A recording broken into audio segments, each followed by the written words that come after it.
এই বাংলাদেশের প্রথম স্বৈরাচার ছিল শেখ মুজিব। এই কথাটা বলতে অনেকে দ্বিধান্বিত হয়ে পড়ে এখনো। ভোট চুরি বাংলাদেশের শেখ হাসিনা প্রথম করে নাই। 1973 সালে 7 মার্চের ইলেকশনে ভোট চুরি হয়। গুম, খুন, প্রশাসনিক দৌরাত্ম্য, প্রশাসনিক লুটপাট, এই একটা কাজও শেখ হাসিনার হাত দিয়ে শুরু করা না। প্রত্যেকটা কাজ শেখ মুজিবের হাত দিয়ে শুরু করা, এবং এটাকে শিল্পের পর্যায়ে নিয়ে গেছে শেখ হাসিনা। এই যে এত চেতনার কথা বলে, মুক্তিযুদ্ধের চেতনা, অমক চেতনা, তমক চেতনা, মুক্তিযোদ্ধাদের পরে কি শেখ হাসিনা সিম্প্যাথি দেখিয়েছে কখনো? কখনো দেখায় নাই। তার কারণ আপনাদের মনে থাকার কথা, এই ঢাকার মেয়র ছিল সাদেক হোসেন খোকা সাহেব, একজন গেরিলা যোদ্ধা, যার রক্তের উপর দিয়ে বাংলাদেশ স্বাধীন হয়েছে।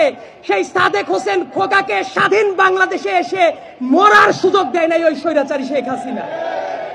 তার আশেপাশে যত মানুষ থাকতো প্রত্যেকটা মানুষ লুটপাটের অংশীদার ছিল, এবং যত ব্যবসায়ী, যত সংবাদ মাধ্যমের যারা কর্মী ছিল, যত আদালত, একটা ব্যাপার নিয়ে কথা বলতে খুবই আক্ষেপ হয়, আমি আইনের ছাত্র, যে মঞ্চে দাঁড়িয়ে আমরা কথা বলছি, আমাদের হাতের বাম সাইডে যে আদালতটা আছে, বাংলাদেশের ভেতরে পবিত্রতম জায়গা হিসেবে চিন্তা করা যেত, কিন্তু ওই আদালতের মাধ্যমে কত নিরীহ মানুষের রক্ত কেড়ে নিয়েছে শেখ হাসিনা, তার কোনো ইয়ত্তা নাই।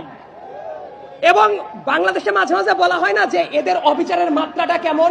আমার কাছে মনে হয় জার্মানির নাজি পার্টির চেয়েও ভয়ার্ত ভাবে আবির্ভূত হয়েছিল শেখ হাসিনা।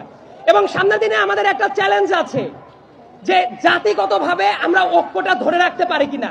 তবে এই জায়গায় এসে আমি একটা ব্যাপার সুনিশ্চিত, সামনে বাংলাদেশে এক থাকবে।